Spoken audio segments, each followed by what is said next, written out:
Hello, Calculus. Today we're going to be going over Handout 14. This is going to go over primarily Section 4.1, the maximum and minimum value problems. Now, maximum and minimum value problems are used for a variety of applications, primarily used for optimization problems, that is, finding the best value for a particular input. And these could be a number of things. For instance, how many cubic feet of concrete to pour into a foundation. It could be help you to find the most fuel-efficient speeds for a fleet of trucks, and which ultimately leads to cost analysis and other such functions. And all these different things, we want to find the optimal value that allows us to either spend the less money or has the effect of giving us the most profit.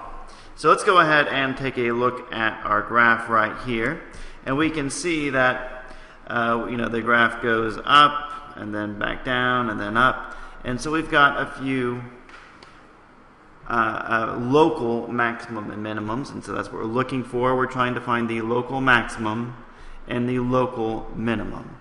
And so the local maximum, as you can plainly see, is right here. We've got a local max right here, and you can see that right there we have a local min at x equals 3. And let's go ahead and note over here that the local extrema is not necessarily the absolute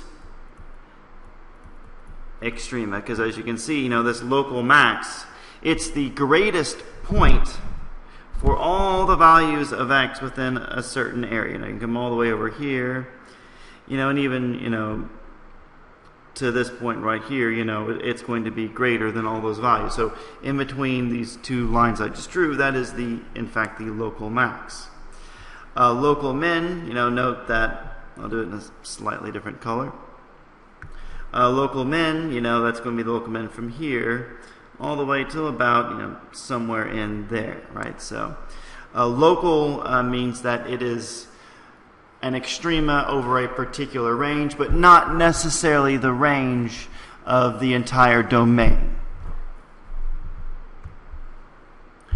And so the local min has a y value that is lower than all the surrounding nearby points. Right, that's what it means to be a local min. And if it were an absolute min, it would be lower than all the points of the entire function. All right, and a local max is a y value that is higher than all the surrounding nearby points.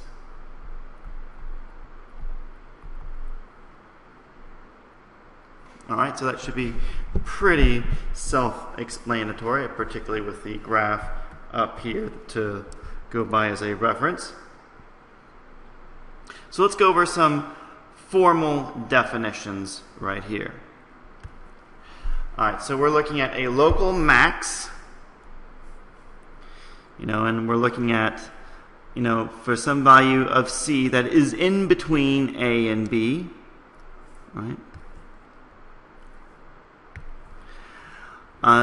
And also that if f of c is equal to or greater than f of x for all x that is in between those two values, a and b. All right, that's what we have if it's a local max. Now, local min, we notice that a lot of the items here are the same. Right here we're looking at a local min. We're still looking at a local min at x equals c. And we have a local min at x equals c if, and once again we're looking at some c that's in between a and b. Only this time f of c must be equal to or less than all the f of x for whenever x is in between two values of a and b.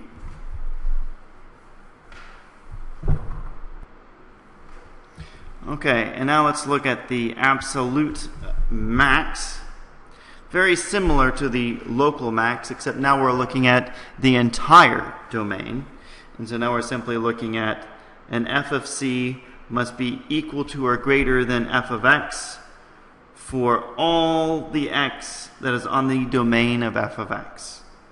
And then to be a local min, now note that the inequality sign is flipped.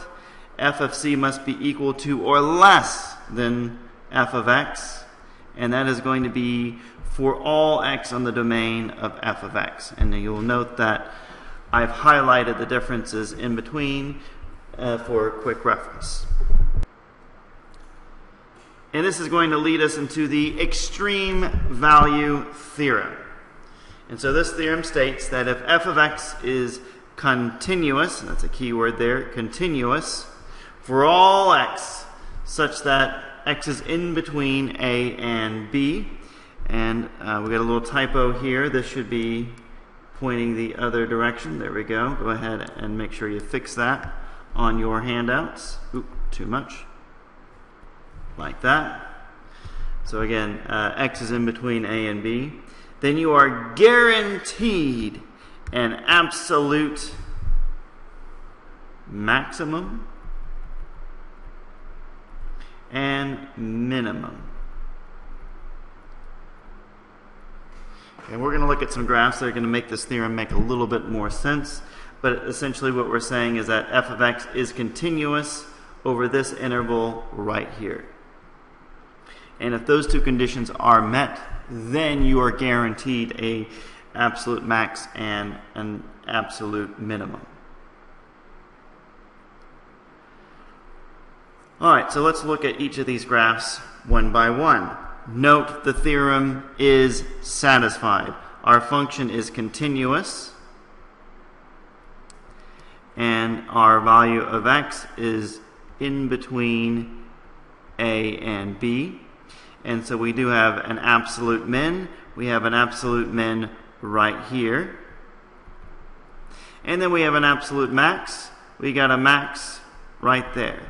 And these are not local mins and local maxes, though they certainly are local mins and local maxes, but they are also absolute minimums and absolute maximums, since our function is only defined in between a and b, as per the extreme value theorem.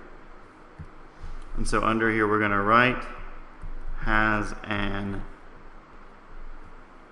absolute max and absolute min. Okay, now let's look at this next one.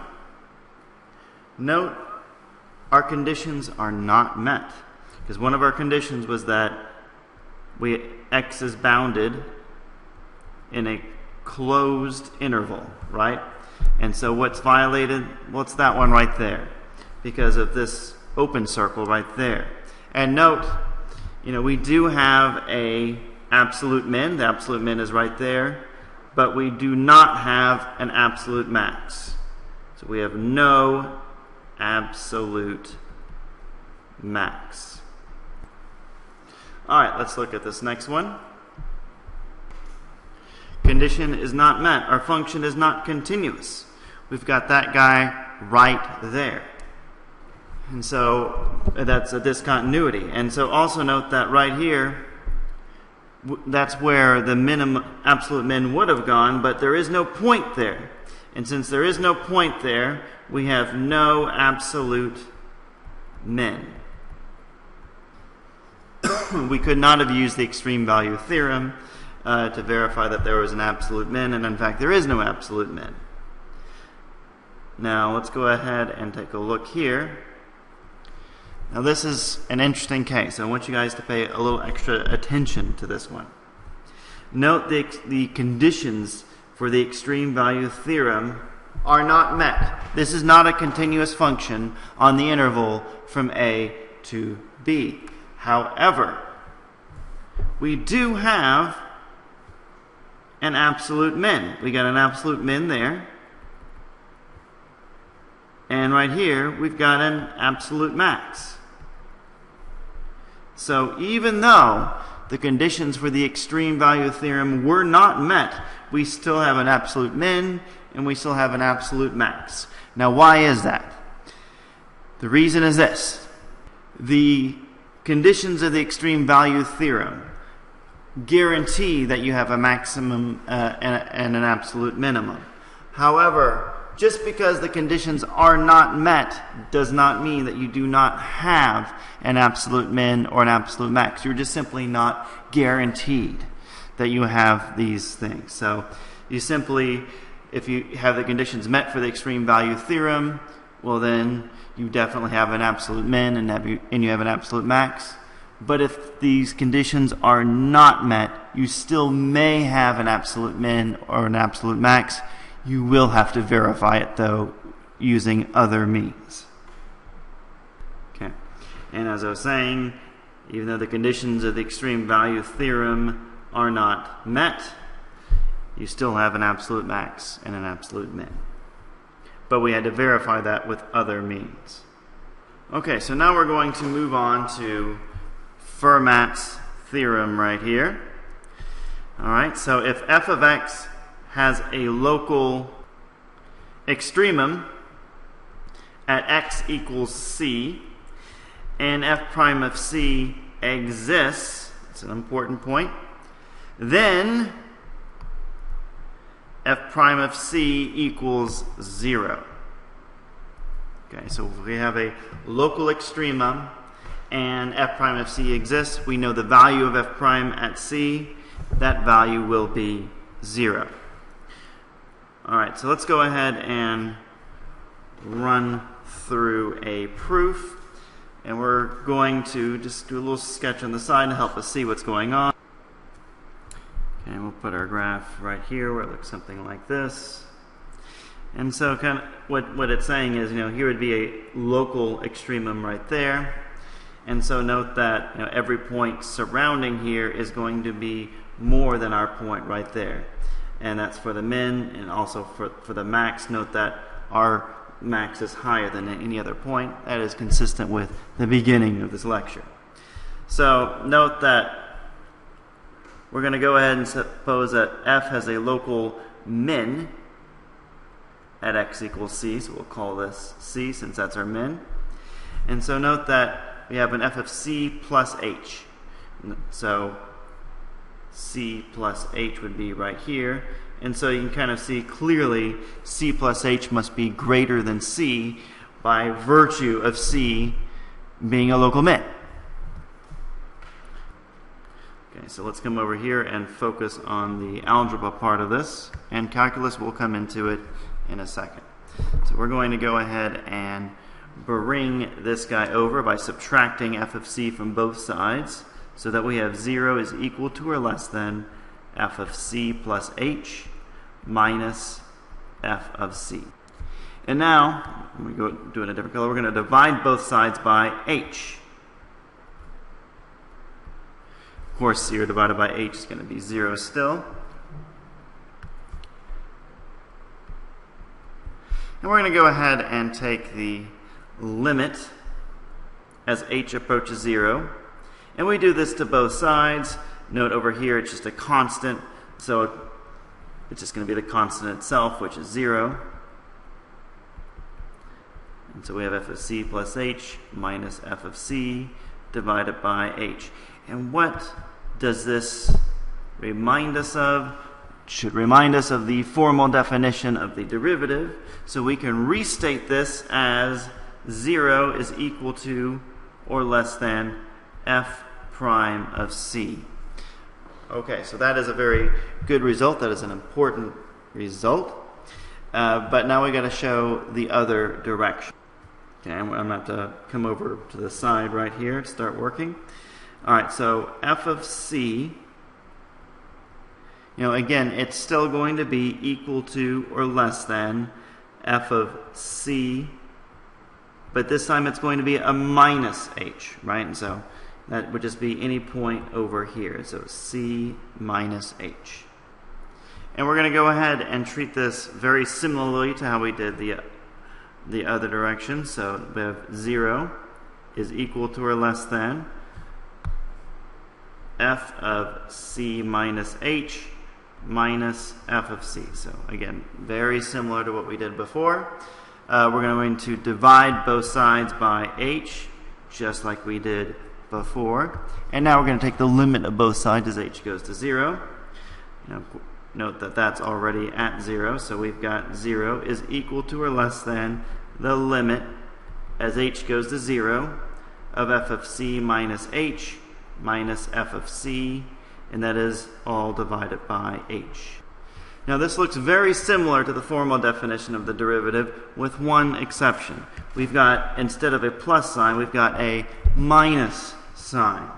And so that would imply that we are still looking at the derivative, but the placements have been switched. And so now it's, because one side's been switched, it's going to be not the derivative, but it's going to be the negative of the derivative. And so we write this as 0 is equal to or less than negative f prime at c. And let's go ahead and multiply both sides by negative 1. Keep in mind, if you multiply by a negative, you have to flip the inequality. And so we get 0 is now equal to or greater than f prime at c. So let's take a look at our values. We've got this guy here. That's important. And we've got this guy here. Also very important. So let's combine these guys. And so we can see that 0, via this guy, 0 is equal to or less than f prime at c. And then via this guy, we can see that f prime of c must be equal to or less than 0, like so. Now, if you write it out like this, in case you're having trouble saying it. So note that this now matches that part right there. So where is f prime of c left to go? Nowhere but 0. So this is very reminiscent of the squeeze theorem. So we say here that f prime of c must equal 0, which is exactly what our theorem was stating. So the fact that the derivatives are 0 at the local extremum will help leads us to a very important definition. And that definition is this: the definition of the critical number. Now the critical number of a function is any number x equals c such that f prime of c equals 0. Or it causes the derivative to not exist, right? That is what a critical number is. You have to have one of these two things.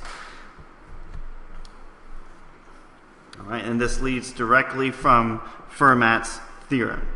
Okay, so let's go ahead and find the critical numbers for these functions here. And what we're going to be doing is we're going to graph the functions as well, and we're also going to graph its derivative, and then we're going to find the critical number or critical numbers depending on the nature of the function. Now before we get into those problems, I want us to consider this graph right here, given by this function right here. And so note that we've got some local extrema. We got one here and one there. And when we graph the derivative of this guy, we have the following. Let me go ahead and make the derivative a dash line for convenience. So you can see that the points here and here, they coincide with each other. Negative 0.215, negative 0.215. And so you can see, again, this is our function, 2.113. But what is the value of the derivative? But it's 0, according to Fermat's theorem. And so negative 0.215 is our critical number. And note again, right here, We have a derivative right here at 1.549, and we've got a local min right here, 1.549. The x values are the same, and our value for our function is right here, negative 0.631. But what is the value of the derivative? Well, it's 0, but we would have known that from Fermat's theorem, since the derivative exists, and we have a local extremum right there. We were guaranteed that the derivative would be 0. And so 1.549 is our critical number. All right, so now back to the example at hand. We're going to be looking at A first, naturally. And so why don't we find the derivative of this guy first? This is going to be an example of the chain rule. You know, we've got our inside function right there. The derivative of that guy is 2x, and of course the derivative of the outside function simply stays the same. So here is our function, 2x times e to the x squared. All right, e to the x squared will never be 0, but this quantity will, so we can clearly see that we do have a critical number. And we'll use x sub c for critical, or you could just use c if you want. Clearly our critical number is going to be 0. The directions were to look at the graph though, so let's go ahead and take a look at the graph for this one. Alright, so here we have e raised to the x squared. Clearly we have the local extremum predicted at 0. In this case it is an absolute min. And we go ahead and take a look at the graph of the derivative. And for that we have this graph here. Note that the derivative is 0 at 0. In accordance with Fermat's theorem, and our critical number again is 0. Let's also kind of look at the shape of the function. Note that the derivative is negative over here, and that coincides with the decreasing function right here. The fact that our function is 0, we can see that it is leveling off at this point. And then note from here on, our derivative function is positive, and that correlates with our original function increasing.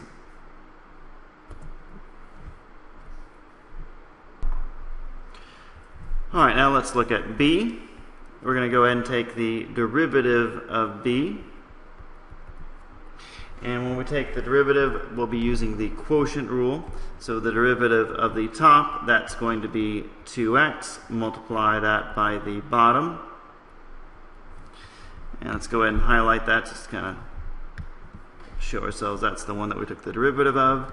And so now we have x squared times the derivative of the bottom here, which is simply going to be e raised to the x. And of course, this is all going to be divided by the bottom squared. So e to the x minus 1 quantity.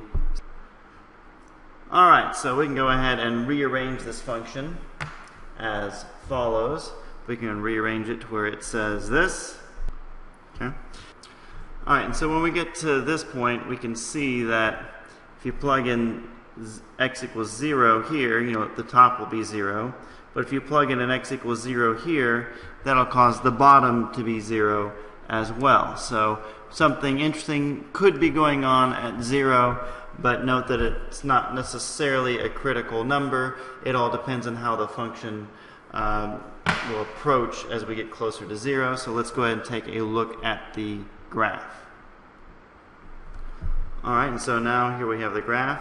X equals 0 doesn't seem like anything funny is happening, no pauses or anything like that, not an extrema, so we should not expect the derivative to be 0 here. Note that over here, on the other hand, we do have something interesting happening over here. We have a local max at 1.594, so we do expect the derivative function to be 0 when x equals 1.594. And so let's go ahead and take a look at that. Indeed, that is seem to be what we have. 1.594, the derivative is 0, just as Fermat's theorem suggests. So critical number 1.594. And that appears to be our only critical number here. You can see the function is getting closer and closer to 0 as we go on, never quite getting there. There's a word for that. That word is asymptote. Alright, so let's go ahead and state our critical number. Again, you could just write C, but I'm writing X sub C, and that was 1.594. That is our critical number right there. Alright, so now we are at number C, and this is our function right there, so let's go ahead and work it through. The derivative function is, so first we take the derivative of the first guy, so that's negative e to the negative x multiplied by sine of x. Move it over a little bit. And then, again, product rule, e to the negative x times the derivative of sine, which is cosine of x. All right. So now we can simplify this by factoring out the e to the negative x. And when we do that, we have negative sine of x plus the cosine of x. Alright, and so this is a pretty nice result. E to the negative x will never be 0. But there will be there'll be many instances where this quantity will be 0. Whenever cosine x is the exact same value as sine x, because again, cosine or sine is being subtracted from cosine. So these two will be 0 whenever they are the same. So think about the unit circle for a second. Right, we've got our unit circle here. When will cosine and sine be the same? When they are both here, because they will both equal the root 2 over 2 at this point. And right here, they'll both be the same because they're both going to equal negative root 2 over 2. Everywhere else, they will have a completely different value. But only here and here will they have the same value. And what are those two angles? Well, the angle 1, that's pi over 4. And when you go all the way over to here, well, that's going to be 5 pi over 4. And that won't just be true for these two. No. This will keep going on, right? You go one more time around, one more time around, and so forth ad nauseum. And it can also swing around in the other direction, in the negative rotation. So what's going on here? What is this distance from here to here? Well, that's going to be a rotation of 180 degrees. That's a rotation of pi. So let's go ahead and start with our critical numbers. Note that our first critical number is pi over 4. Our next critical number is 5 pi over 4. We had to add pi to that. So plus pi. And any pi rotations will get us another critical number, so we're just going to say n right there, where n is any integer. Right? C stands for integer. So this is our critical number right here. And go ahead and put brackets around it so that we know it is a set. Sweet. All right, let's go ahead and take a look at the graph of this guy. All right, so here we have our function graphed here in red. And let's go ahead and take a look at the derivative. And I went ahead and I plotted the points that we calculated earlier, the critical points, which as you can see correlate with our derivative being 0 here, here, and so forth. All right, and so also note that I had to really lower the scale in order to see what was going on with the graph. And so as you go on, it gets smaller very quickly. That is a result of this e to the negative x term. So as we go out, we're going to have to adjust the scale again. So you can see it, at the smaller scale, you can still see the derivative is correlating with the values we came across earlier. It's getting even smaller still out here. Let's take a look at it at a smaller scale one more. And so you can see that the pattern is repeating. Our prediction was right on the money, just as we had predicted before. Alright, so I won't zoom in again, but let's so you get a sense of the scale as we go back to where we originally were. You note that it is already jumping off the scale, but look how close the scale is. Let's go ahead and zoom out so that you get a feel for everything. Alright, so as you can see, our predicted critical value worked out. We graphed everything. And so here we are at the end of the handout. So we went over a number of things. The main takeaway from all this is that if you have a local or absolute max or min, that is, you have a point that is an extreme value, then the derivative at that point will also be 0. And anytime you have a derivative of 0, then you have a critical number. Also, if the derivative causes your function to not exist, that also gives you a critical number. Good day.